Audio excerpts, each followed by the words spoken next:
ఒక రైతు తన పొలానికి దగ్గరలో గాయపడిన ఒక కొంగను చూశాడు. దాని రెక్క విరిగి బాధతో తాపత్రయపడుతోంది. తాను పేదవాడైనా పనులతో బిజీగా ఉన్నప్పటికీ ఆ రైతు దయతో కొంగను చూసుకున్నాడు. దాని విరిగిన రెక్కకు చికిత్స చేసి ప్రతిరోజూ ఆహారం పెట్టాడు.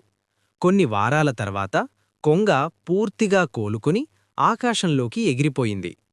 ఒక రాత్రి తీవ్రమైన తుఫాను వచ్చి రైతు ఇంటి పైకప్పు కూలిపోయింది. ఉదయం వెలుతురు రాకముందే ఆ కొంగ మరికొన్ని పక్షులతో కలిసి తిరిగి వచ్చింది. అవి కట్టెలు, ఆకులు తీసుకొచ్చి కలిసి పైకప్పును తిరిగి నిర్మించాయి. సూర్యుడు ఉదయించేసరికి ఇల్లు మళ్లీ సిద్ధంగా ఉంది. రైతు చిరునవ్వు నవ్వాడు. తమ దయ ఎక్కడా మాయం కాలేదని, అది ఊహించని సమయంలో సహాయంగా తిరిగి వచ్చిందని అతడు గ్రహించాడు. నీతి: నిస్వార్థంగా చేసిన